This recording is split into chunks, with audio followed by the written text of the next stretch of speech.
Talking about earnings reaction, let's go across to Mr. SL Jain. He's the MD and CEO of Indian Bank joining us on the show. Hi, Mr. Jain. Thank you so much for making time and speaking with us. Well, you've managed to deliver a 13% growth in your advances, and this is a little ahead of what you had given for a full year guidance of 10 to 12% rate. Where do you see the credit demand coming from, and is this sustainable? So, at the beginning of the year, we have given a guidance of 10 to 12%. And the first quarter, we ended with 13%.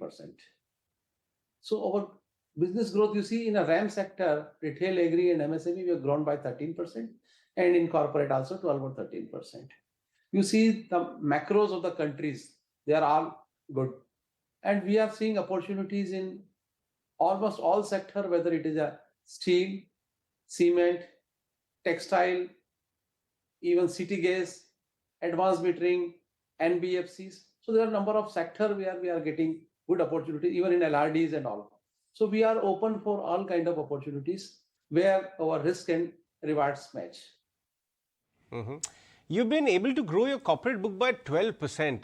Do you see and believe that these levels can contain over the full year, or do you think there could be some pressure on pricing for growing this book right now?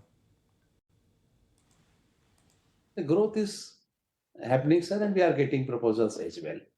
So regarding the pricing, you see, first thing you see that we are able to maintain our margins. So our margin, which was 3.59 in the last quarter, is now 3.61. We are given a guidance of 3.41. And here also I said you that wherever we are getting a good risk reward, we are growing. So our business model is 61 and 39. So 61 is also giving us a good margin, and 39 also giving good margin. As a result, our NIMs is increasing, our NII growth is seeing, and the profitability. Sure, but Mr. Jain, will there be a pressure on NIMs going forward? Because that's what the entire industry is talking about, given the interest rate scenarios. And what does it do to your margins in that case? At the beginning of the year, we said that last year margins was 3.41 and we should be able to protect our margin. We have ended with 361 in first quarter. Now, as you all know that in an increasing interest scenario, the deposit are getting repriced with a lag. So this is the fact. So how we are meeting this challenge?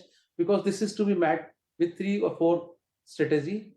One is that your MCLR link advances. So presently we are having around a 63-64% of our book is MCLR, which gets repricing based on the frequency, whether 3 month or 6 month or 1 year. So one strategy will get a repricing benefit. Second is your investment. Also, we have churned the portfolio, and as a result, our yield on investment has increased. And today in an AFS book, we are having a holding yield of 7.27. So that is second option. Third one is what happens when the business is also growing. So in a growing business, you also get a good spread. So all these 3 facts together and the rising cost, we are told that we should be able to maintain protect 3.41 margin, and we are better than this. And we will be able to do controlling going forward as well. Excellent. Let's talk about the most important part, which is the deposit growth.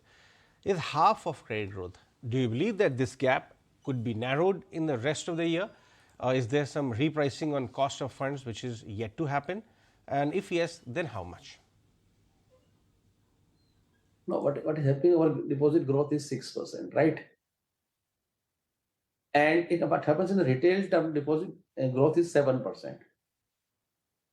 Going forward, what the guidance we have given the guidance of 8 to 10% is one side. Second is that we always maintain a CD ratio of around 76 to 78% or so. So we raise the deposit as and when we require. Otherwise, what will happen? You can take a deposit a higher rate, and your margin will be under pressure.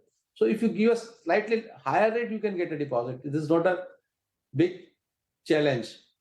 But our always focus is on the margins. And we are continuously focusing on that, and we will be able to match our liabilities. Our second point is our LCR is 131%. So liquidity wise, we are comfortable. The third one, we are having excess SLR of close to 35,000 crores. So when you are having excess SLR, LCR is good. So you take a deposit based on the need. Sure. There's also a huge recovery in bad debts that we've seen in this quarter. It's, huge drop rather in recovery that we have seen. It's down 56% year on year and quarter on quarter as well. What's the reason behind this? And do you expect recoveries to be lumpy in the coming quarters and expect a huge uptick? So you see, last year recovery was over 8,500 crore. At the beginning of the quarter, we said that our recovery will be around 8,000 crore. So 2,000 crore per quarter. We have under 2,008 crores. What happens in the recovery, it is not appearing in the head of TWO recovery, but it is appearing in the upgradation or a cash recovery. What happens is some of the accounts, sometimes it takes time because of NCLT approval or some other approvals, but we are focusing on total recovery numbers. And we are given the guidance of 8,000 or 2,000 per quarter. We are ended with that. So maybe in the time in going forward, our recovery will be better in the TWO book as well. On the other side, we've also seen that there's a quite significant drop in recovery of bad debts this quarter, almost 56% on a yearly basis and 80% on a sequential basis to 200 crore. What has been the reason behind it, and do you see recovery picking up in later quarters, coming quarters?